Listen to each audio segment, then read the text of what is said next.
Hello my dear friend. In this video you'll see a step-by-step portrait drawing demonstration. I use polychromos and the main colors include this list. I also use a kneaded eraser to erase and to tap on the lines. I'm going to blend all the colors with Gamsol. I also often use full blender.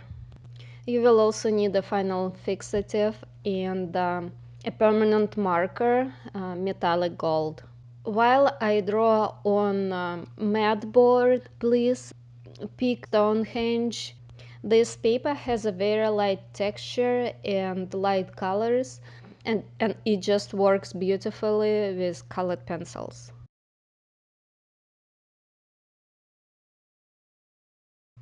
I transfer my final sketch onto my matte board and begin shading. I always start from the darkest areas and mark them first, and then I place the highlights. After that, I begin coloring the eyes in full color from start to finish because it's a small space, and I always want to start drawing from the eyes, because if the eyes don't work very well, I can't really develop a drawing. It's a waste of time. I fill in the entire eye and leave the highlight uncolored.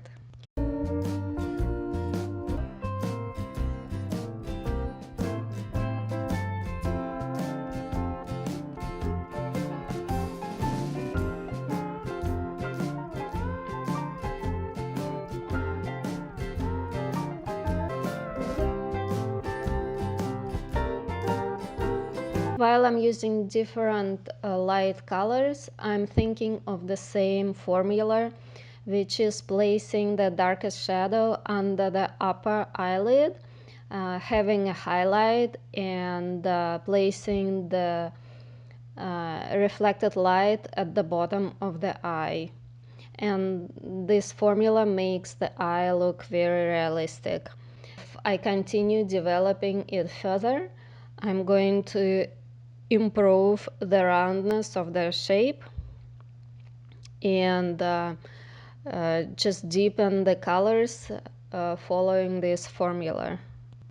After that, I begin shading around the eye, focusing on the eyelids, and I'm thinking of light and dark as opposed to color. It means that I take a mental note where I have the darkest areas and shade them first, and then I'm thinking where I have the highlight and I fill in the space with the middle tone around that highlight and overlapping over the darks.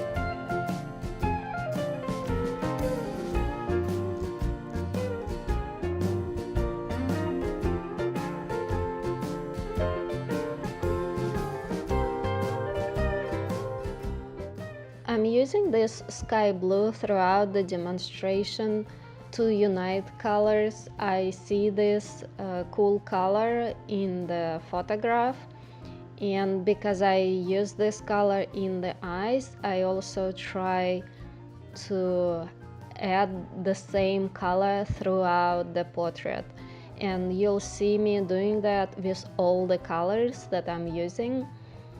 So over here I'm just trying to establish the cooler skin tones. Shading the eyes requires lots of patience because a slight change in anatomy changes our perception of the portrait, and as I keep shading, thinking of light and dark, also checking the anatomy, the structure of the face, and if I see that I begin losing that structure, I go back and try to fix it by shading differently. So over here I'm just shading the space around the eyes using Sangin. It's a warm reddish brown, and I think it works well drawing the white skin. The entire eye sits in the eye socket, that's why it should be darker than the rest of the face, besides the highlights themselves.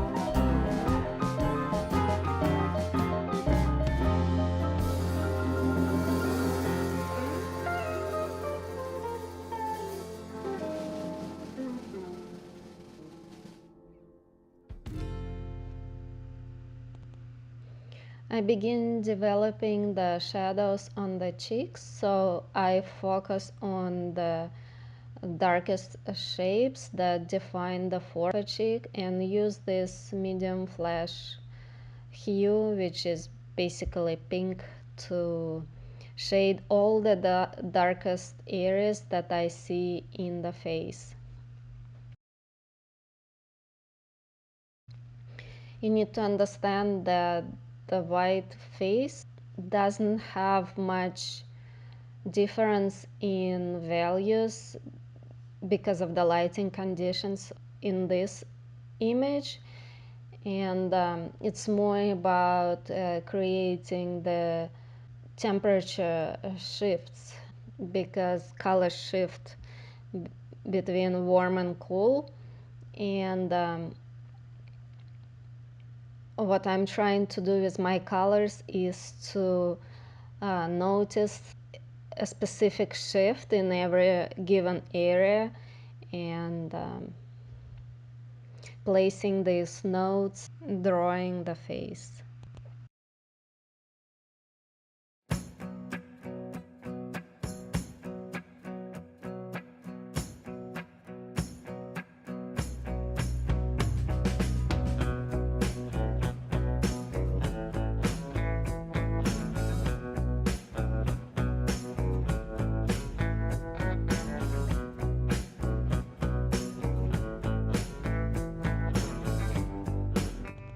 I shaded the upper lip darker than the lower lip, and now I'm placing the highlight that runs across the lower lip. It's a basic formula for shading the lips. Of course, it may differ, but in most situations, it's the same idea that the upper lip is darker than the lower lip, and then we see a bright highlight on the lower lip. When I begin drawing the hair, I mark major strands, major waves that I see in the photograph. So over here I just took a very light pencil and made shapes of those waves first. And then I take a very light yellow and shade over the light parts on the hair that would mark the sunlight in the hair. As you can see, my strokes are very loose. I'm not aiming for precision at this step. I just want to fill in the paper.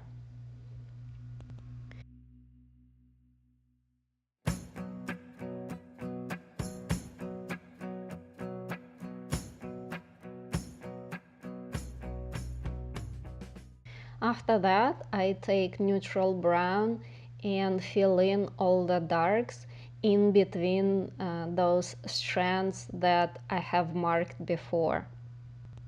So I focus on major darkest shapes that I see in the hair.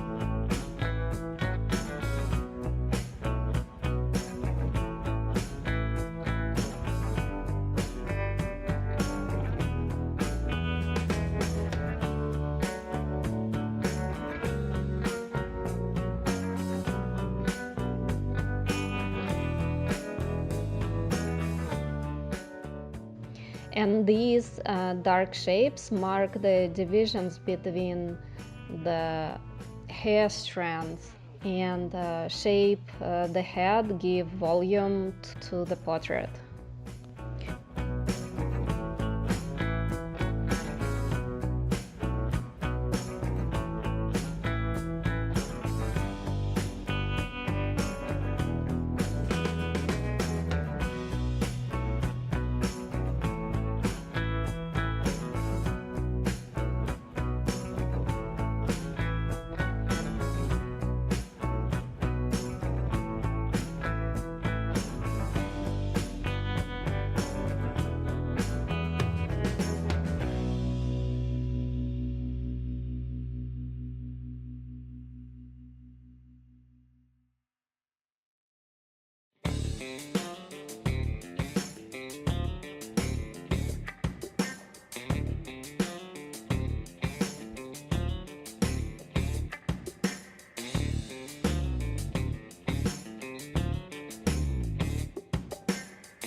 Most of the time, hair look the darkest very close to the face and to the neck.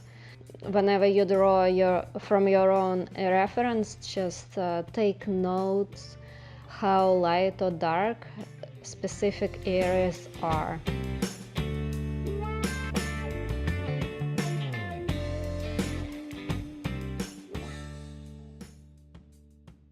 Now I go back to shading the space around the eyes. It's a very meticulous work of layering and overlapping and layering and overlapping, and this is what you see me doing here. Again, I focus on shading the shadows first, and I'm looking at color temperature. So this earth green is a very nice natural grade down green, and usually it works really well in the shadows because white people have a lot of green in their skin. And I see these colors in my reference, and I focus on the muscle structure and color temperature, shading space around the eyes. In this demonstration, you'll see me use just 3 pinks, 2 darker pinks that are very close in tone. The color temperature is different, and I'm using one lightest flesh tone, which is the lightest version of pink.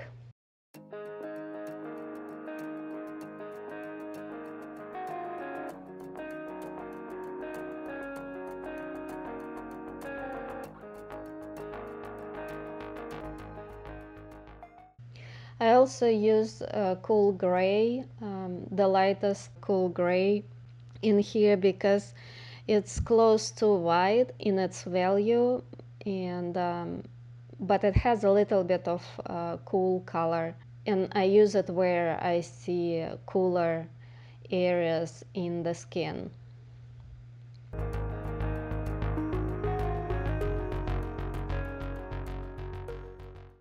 I use a light flash in the lightest areas, shading warmer areas in the skin.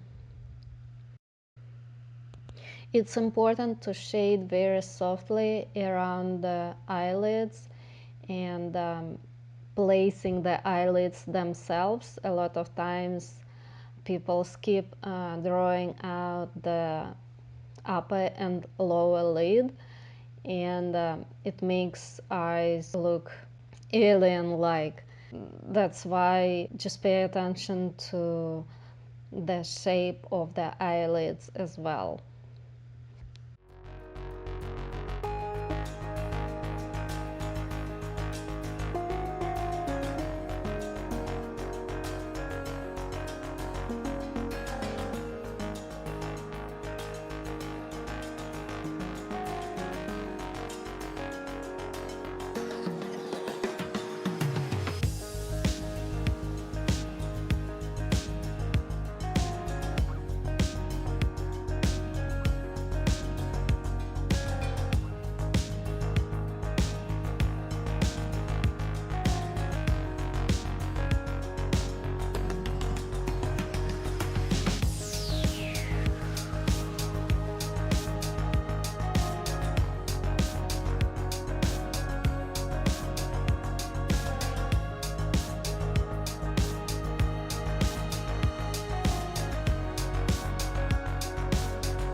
As I switch to shading the cheekbones, I'm thinking of the volume and rotation of the area in space, and also I'm trying to extend the darkest values and transition into the lighter tones, and this pink lets me do just that.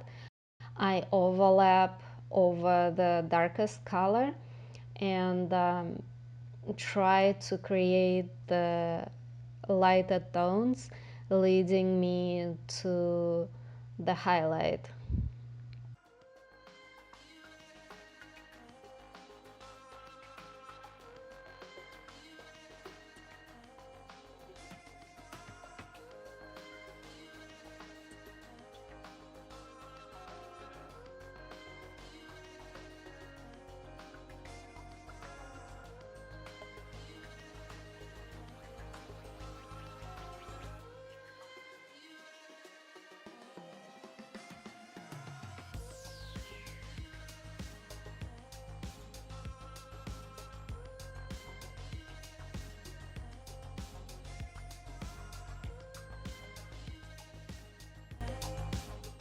So I developed my darks and the eyes, and now I want to mark the lightest areas in the face. So that's the reason why I take this cool gray and shade all the lightest spaces that I see being cool and light in this space. It looks very rough, but what I'm gonna do from this point on is to develop the subtle transitions between these two poles, closing the gap.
As you can see, when I take one color, I tend to throw the same color around the picture. So if I shade the nose with sky blue, I'm going to add the same color into the cheeks and the forehead and so on.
Now I go back to shade the hair, because in the first step I established the lights and the deepest darks, and I work the same way. Now I'm going to close the gap between the two by adding more color and shifts in tone to create subtle transitions between these two poles.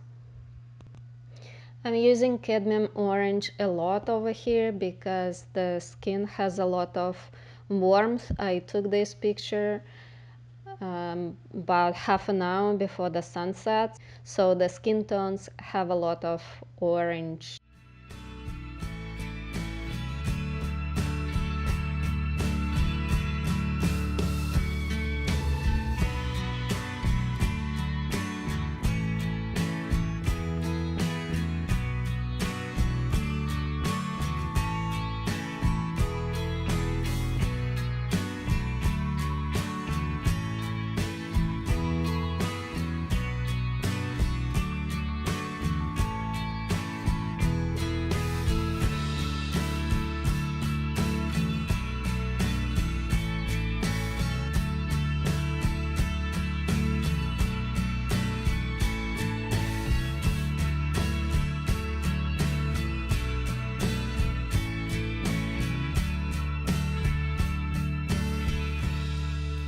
Sanguine is a warm reddish brown, and basically it's just a darker version of cadmium orange.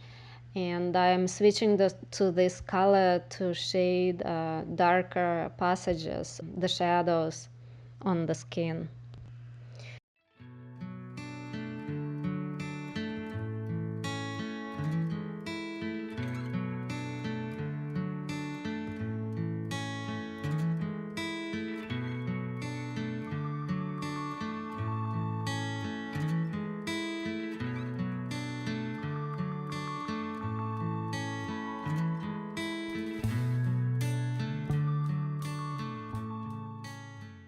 Okay, here I just decided to show you how to blend the colored pencils using Gamsol. Polychromas don't blend with a solvent really well because they just don't have as much wax in them as Prismacolor Premier colored pencils do, but it still kind of works. And here you can see how I work with Gamsol. It's deliberate, and I don't like adding a lot of solvent into the color because I think it can dilute the pigment a lot more than we think, and I'm also thinking that it might affect how the pigment performs in the long run, meaning that it might fade a little bit because of Gamsol. If you are not sure about using a solvent, just switch to a full blender and blend with the full blender. I have to blend everything in this drawing because this mat board has a lot of texture and it's just killing me, and blending helps to get rid of texture quite a bit, but in later stages you'll see me struggling with the texture. It takes a lot longer to finish drawing the piece if you have textured surface. So please, please, please draw on a light texture surface.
When I get to this stage, my major goal is to create very soft transitions between all the colors that I threw into the face, because as of now it just looks a little bit too cartoonish, because all the features seem to be exaggerated just a little bit. You know, the eyebrows are too harsh, the transitions are not as soft as they should be, and what I'll be doing from now on is focusing on very subtle transitions. This picture is very difficult to draw because there are no strong lights and shadows. The entire face is quite uniform in terms of values, and it makes it very difficult to create the transitions. So from now on, I'll be paying more attention to blending and bridging the gaps between the values. Also, as I analyze my reference, I can see that this part of the portrait needs to drop in value, like this should be really dark. And this area is dark, but not as dark as I have it over here, so I'll be shading with lighter pencil on top of that to make it more uniform. There are no strong highlights, but I see that there is a more of the light over here and probably somewhere in here, and the eyes are the brightest. The light shines from the back, actually from the side, from the back. That's why everything is very uniform over here, and it's going to be much lighter in this area. And as I keep drawing, I keep thinking about the light, its direction, and how I can make the difference between this area of the drawing and the lighter side. I'm also thinking about my background. I know it's going to be abstracted to a certain degree, but I'm not quite sure yet what the value is going to be. So here you can see where I marked my brightest lights, and I would be creating transitions between this brightest light and the dark. Another thing I'd like to mention is the texture of this board. When I started drawing, I thought it would have less texture than it actually has, so it takes me a lot longer to fill in to fill in the gaps happening because of the texture over here. And you've got to pay attention to the surface you draw on. Work on smooth surface. You're not going to be as frustrated as working on textured paper.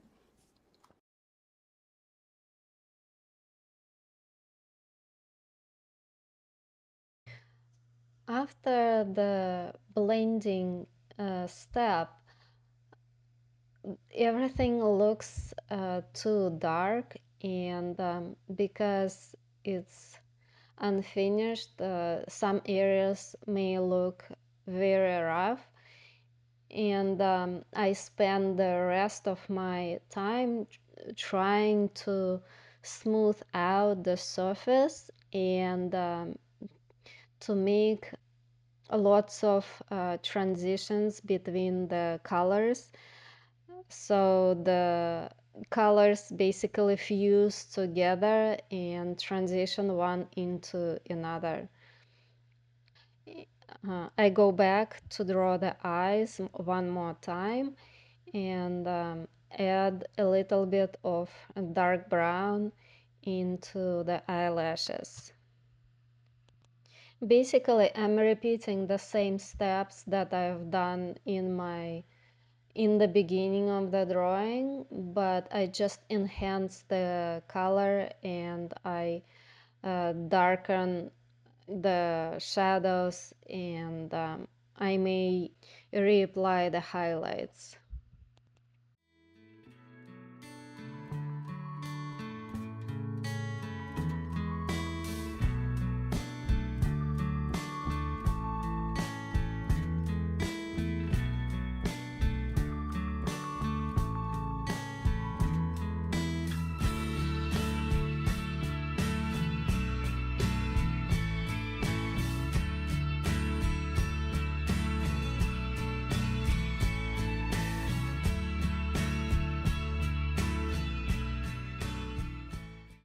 As you can see, I'm shading with the lightest colors and some white over the previously applied colors. It's never just using white, it's all about placing some color underneath the lightest white. The lightest colors blend everything and smooth out the previously applied colors. The more pencil pressure you use, the more blending you're going to see in your drawing.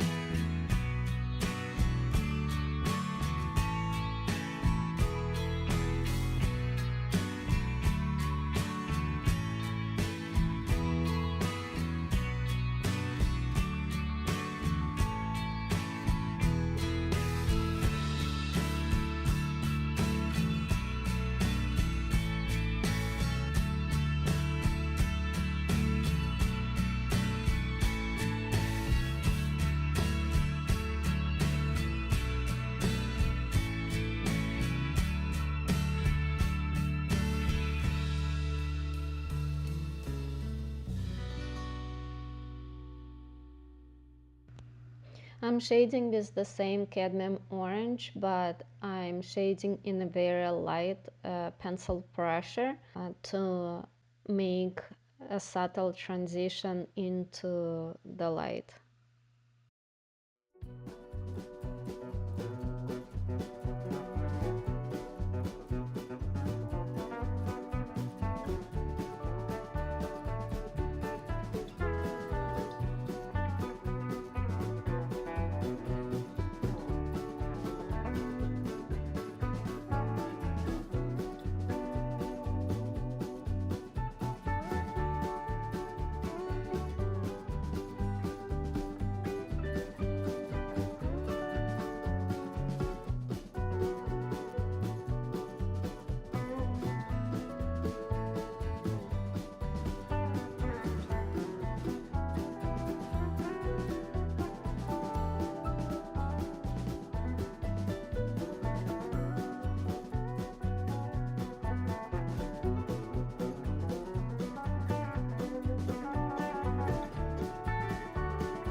As you can see, I draw separate hairs over the general shading.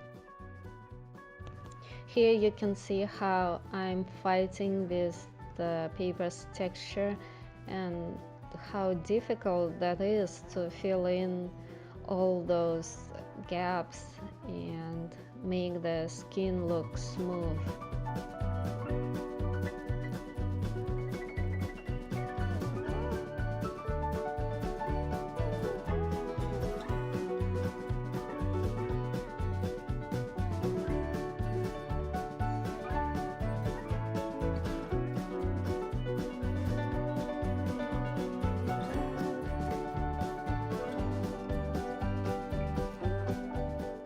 I'm working from dark to light, and at this step I'm basically shading with the lightest colors only, but I keep layering and overlapping and cross-hatching to achieve the desired effect of smooth skin.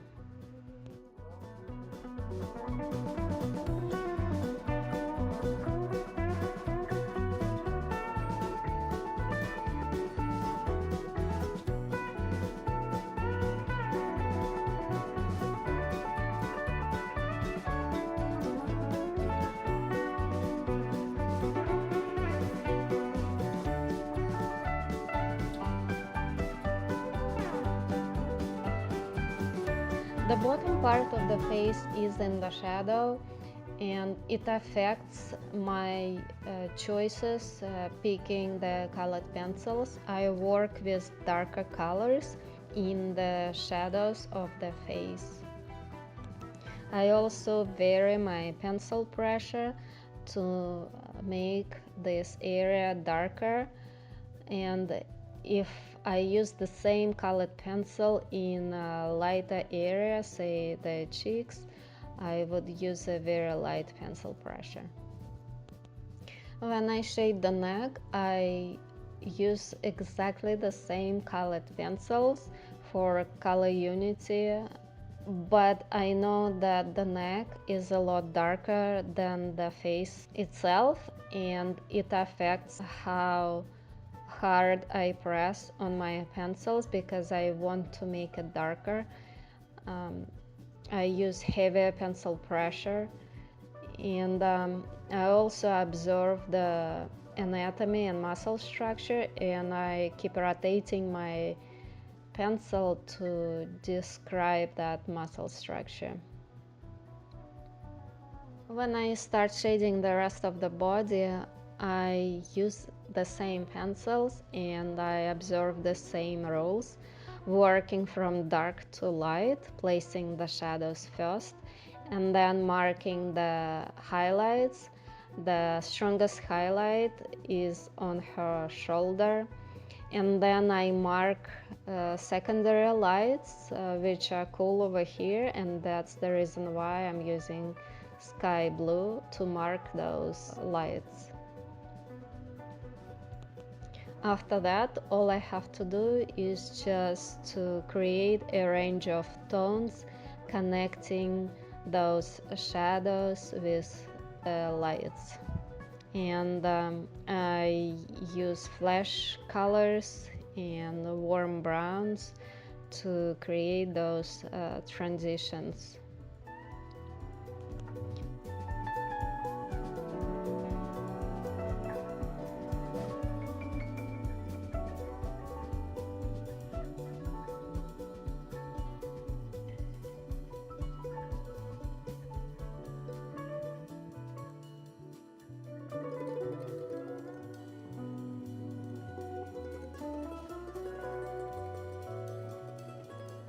I'm shading with some ivory over the highlight and even some cooler lights to create the color of the skin tone. If you look at the body, it consists of four major shapes, and every shape rotates in space and has its volume.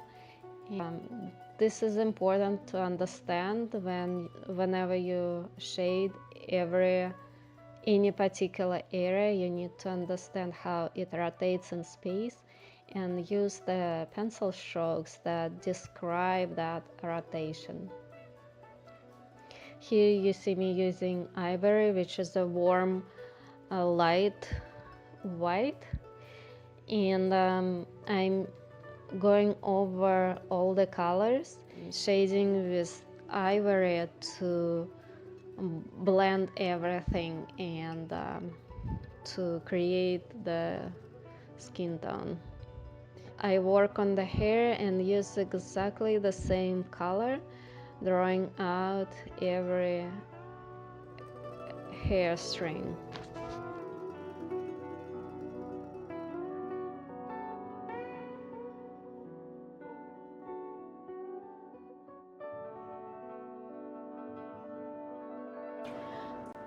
To draw the hair, I observe the pattern of the curves, and in the beginning you saw me establishing just the overall pattern of moving curves. Of course, I simplify things, so I don't really care about copying every single wave. I'm interested in the overall idea. And the second thing is that it needs to look like a mass of hair as opposed to trying to draw out every single piece of hair. You want to establish the overall mass first and then start working on the details. The way it happens for me is that once I've established the darkest darks and filled them in, and the rest of it stayed free of any shading. And then I marked the lightest parts or the highlights. After that, I simply fill in the middle tones, but it happens in progression with the rest of my drawing. For instance, when I start adding color in the background over here, I add the same color into the hair where I see it in the photograph. For instance, I see a lot of pinkish color over here, and I would add it at the same time as I'm shading the background over here. The same is true about any other color. For instance, you can see a lot of blue in the hair already, and that happened because I started filling in the flowers. It is the same color.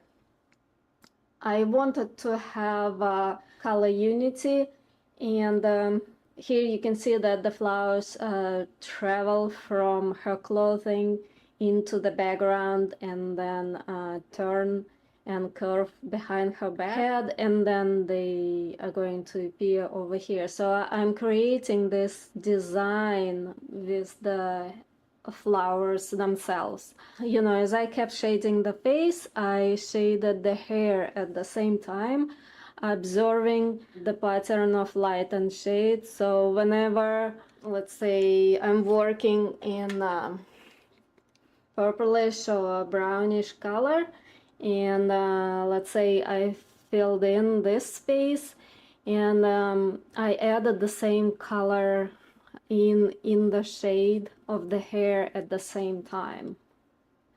So you figure out the position of the wave right from the start, and then I fill in the darks and mark the highlights, and then I just bridge that difference in other colors that I use throughout my drawing.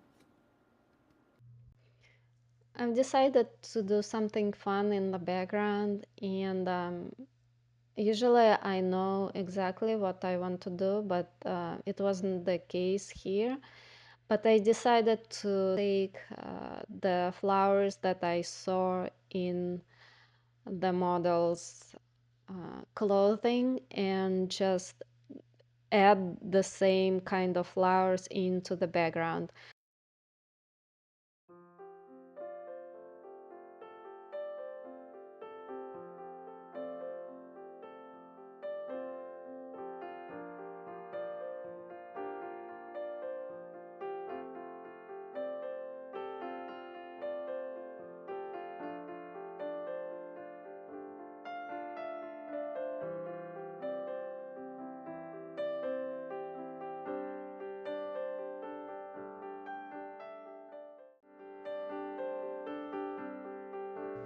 I'm using metallic gold permanent marker. I bought this marker at Walmart, I think.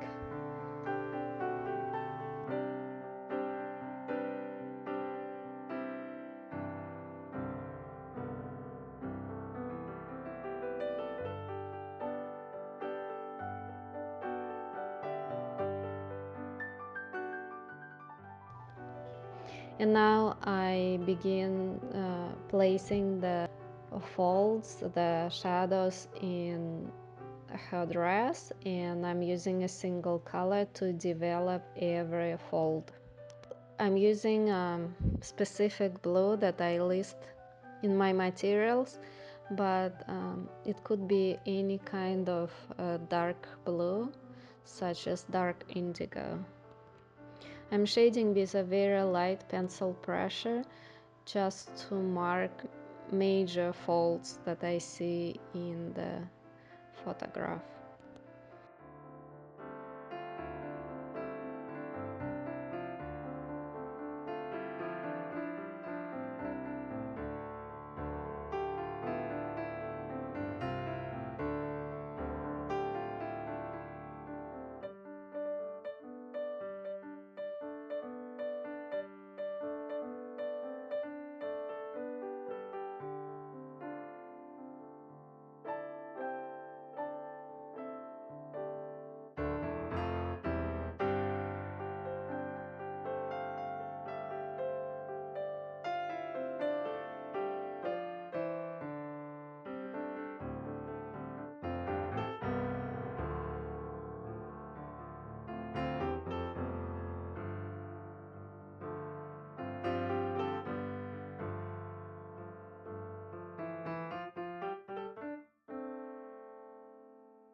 After that, I mark the highlights and I repeat the process of closing the gap between the darkest darks and the highlights.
First thing that I needed to do here is to outline the shape of each pearl, and then I need to fill in the spaces in between the pearls right to the edge. Otherwise, it's not gonna feel like the jewelry sits on top of the skin.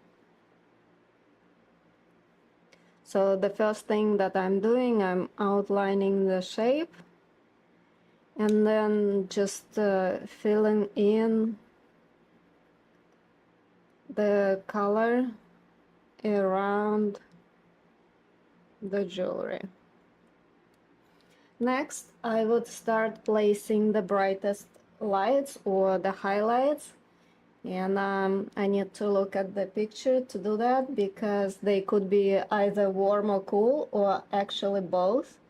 Sometimes you see a very bright reflection like this, and then there is another one right next to it, and there would be a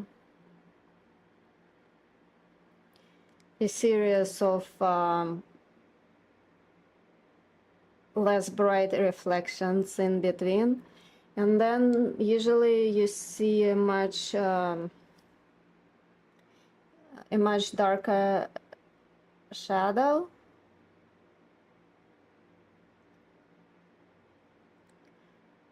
And also one more thing to remember is that pearls reflect the colors that are around the jewelry. So if you have, let's say, pinkish skin tone, then there would be some pink reflected into the pearl. Or if there is a lot of dark blue, for instance, you're gonna see some fractions of that color inside of the pearl. So you have to observe it carefully to see the difference. Overall, the jewelry is very small, and the larger you draw, the easier it gets to fill in those reflections that you see in the pearls. Otherwise, you just need to catch major highlight and the shadow.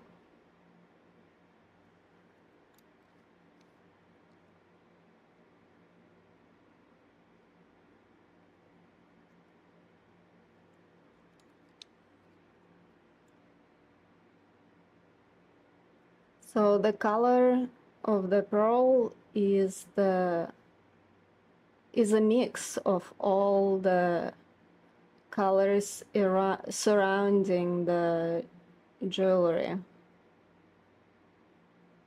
And usually it's brownish in the shadow, and it has a very strong highlight.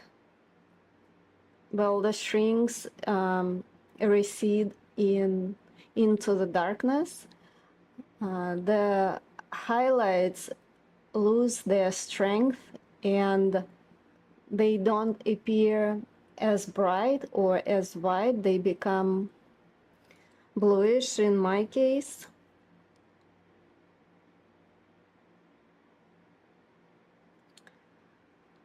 So it's a decision to make the pearls the brightest over here and let them recede in space more in this area and make the highlights a lot less noticeable.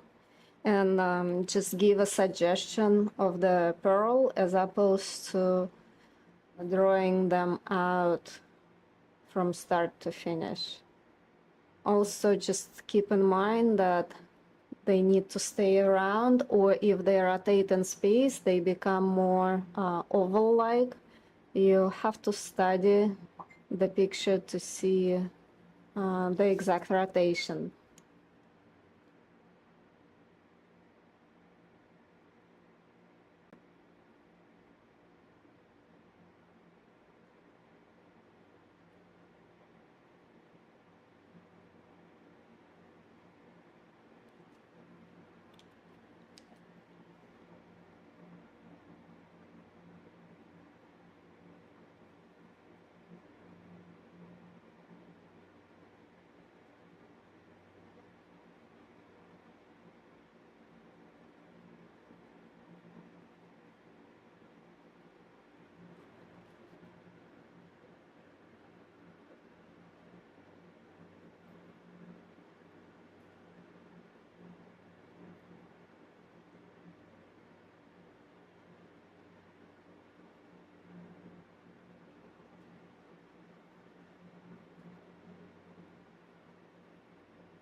I see some pink in the reflected light of every pearl, and if it's big enough you can capture it more prominently. But what makes the biggest difference is the shape and brightness of the highlights. And this is a warm white, so the highlight is warm, and then I see a cooler version of it on the other side, and then there is a transition. And then I generalize the shadow because the area is too small to make any significant transitions.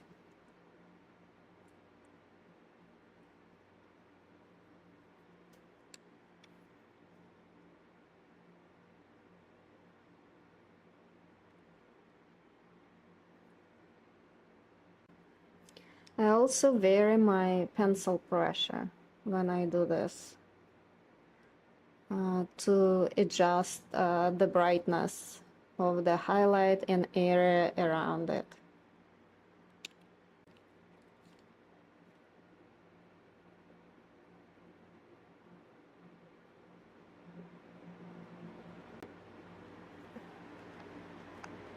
When you think you are done working on your picture, just please step back and check the quality of the edges. Some of the edges need to recede in space and be soft, while other edges need to be very sharp.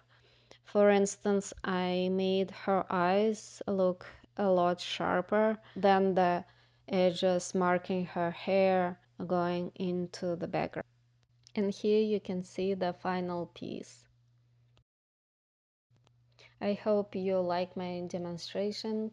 Please share your opinion with me or with your friends online. Thanks for watching. If you have any questions, just let me know. Take care. Bye bye.